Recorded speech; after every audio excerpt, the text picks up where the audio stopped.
Студиясында Оңтүстік Қазақстан мемлекеттік университетінің жаңалықтар қызметімен мен Жансая Айкен және менің әріптесім Нұрсейіт Абдынұр. Жаңалықтар легімен таныс болыңыздар. Оңтүстік Қазақстан мемлекеттік университетінің жастары тағыда нені бастады? Универсиада алауы шырайлы шым қаламызда.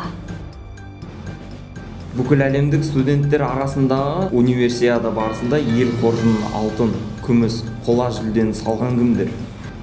Жеңімпаздарымызды оңтүстік жұртшылығы Шымкент әуежайынан салтанатты түрде күтіп алды. Оңтүстік Қазақстан мемлекеттік университетінің оқуысы және ақпараттық технологиялар жөніндегі проректор Байболов Қанат Сейтжанұлы жастарға бар сырын неге жайып салды? Мемлекеттік рәміздерге құрмет қандай? Ол жайлы нені білеміз?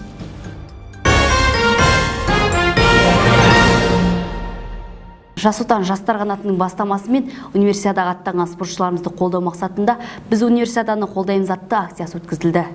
Белсенді жастардан құралған жас өрендердің мақсаты еліміздің көк байрағын көкке көтеретін спортшыларға демеу беріп, ел мәртебесін асқақтату мақсатында барша отандастарымызды біз универсиаданы қолдаймыз атты акциясына шақырады. Мұхтар Әуезов атындағы Оңтүстік Қазақстан мемлекеттік университетінің жас отан жастар қанатының белсенділері біз универсиаданы қолдаймыз атты акциясын жүргізуде. Бұйыртса, осы универсиадада еліміз, қазақ елі қоржынына көптеген алтынды байлайды деп сенеміз. Универсиаданың эстафеталық алауы қаламыздың орталық алаңынан бастау алды. Айта кетер болсақ, универсиада алауы еліміздің барлық өңірлерін аралап өтіп, оңтүстік астанасы Алматыға жеткізіледі. Шымқаладағы іс-шара жайлы арнайы тілшілеріміздің бейне материалын назарларыңызға ұсынамыз. Универсиада эстафеталық алауының арналған марафондық іс-шараны облыс әкімі Жансейіт Түймебаев бастады. Әл-Фараби алаңынан жол алған эстафеталық алауды Қазақстан Республикасының бокс бойынша бас жаттықтырушысы Айтжан Мырзағалиевтен Оңтүстік Қазақстан мемлекеттік университетінің ректоры Мырхалықов Жұмахан Үшкемпірұлы алып, Төкехан даңғылы бойымен 100 метр қашықтықты басып өтіп, ел мақтанышына айналған көркем гимнастикадан Азия чемпионы университет түлегі Әлия Юсуповаға эстафетаны табыстады. Эстафетаға қатысушылар Қонаев даңғылындағы Оңтүстік Қазақстан мемлекеттік университетінің ғимаратында үзіліс жариялап, университетіміздің қонақжайлығына куә болды. Начало Всемирной универсиады шымкентцы встречают очень радостно. Я думаю, что наша молодежь понимает, что вот такой высокого уровня спортивные игры проходят очень редко. Я думаю, что встреча гостей, которые сегодня проходят в Алматы, это тысячи спортсменов, болельщиков съезжаются в город. Вот сегодня вечером студенты университета поедут также участвовать, болеть в этих играх. Я думаю, что наши студенты Южного региона займут достойное место в этих соревнованиях. От университета участвует у нас Жамбута, Жания участвует. Я думаю, что они достигнут больших успехов, мы в этом их поддержим. Да здравствует спорт, да здравствует здоровье, да здравствует дружба. Бүкіл әлемдік студенттер арасындағы универсиада барысында ел қоржынын алтын, күміс, қола жүлдемен толықтырғандар кімдер? Әлем көз тіккен универсиадада студенттеріміз ел мәртебесін асқақтатуға қандай үлес қосты? Ол жайында Алматыдан арнайы тілшіміз тарқатады.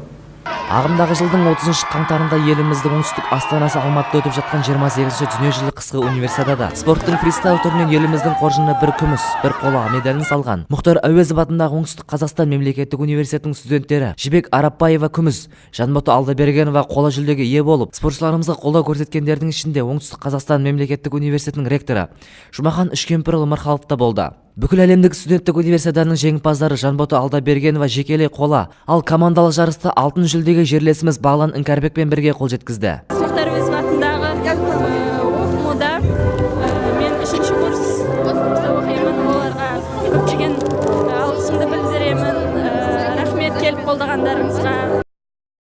Жеңімпаздарымызды оңтүстік жұртшылығы Шымкент қаласының әуежайынан салтанатты түрде қарсы алды.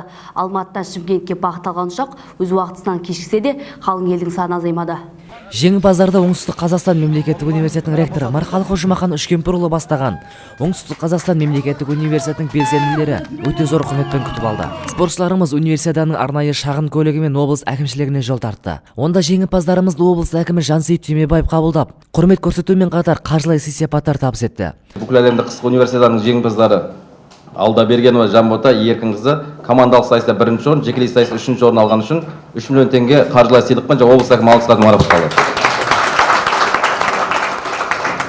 Ал күміс жүлдегер Жібек Арапбаеваға 2 миллион. Спортшылардың жаттықтырушысы Мұрат Аблятовқа 2 миллион теңгенің сертификатын табыстады. Сондай-ақ 5-ші орын алған Ақмаржан Қалмұрзаеваны құттықтап, алғыс хатпен марапаттады.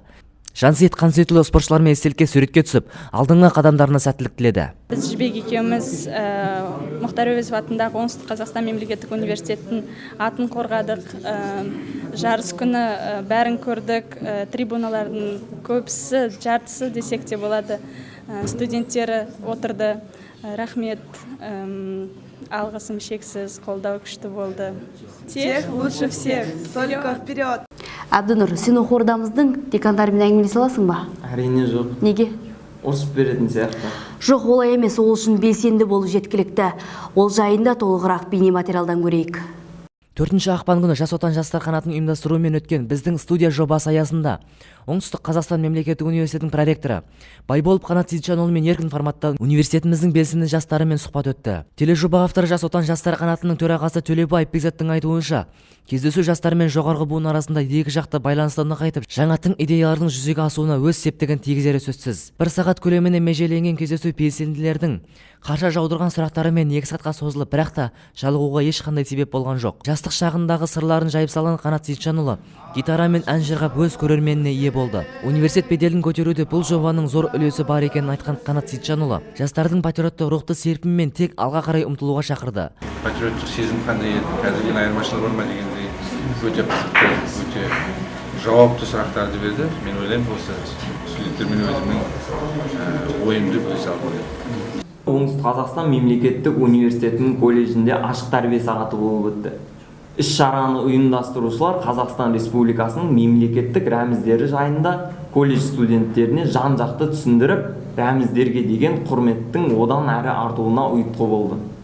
Бүгінгі өткізіліп отырған ашық сабақтың негізгі мақсаты шетел жастары мен қазіргі таңдағы қазақ ұрпақтарына мемлекеттік рәміздерді тәріптеу, яғни оларды таныту, қазіргі жастардың бойына, жас ұрпақтың бойына осы рәміздерді құрметтеуге деген сезімді ұялату болып табылады. Бүгінгі жаңалықтар легі осымен тамам. Апталық жаңалықтар топтамасымен таныстырған мен Жансая Екен, және менің әріптесім Нұрсейіт Абдынұр. Қош сау болыңыздар.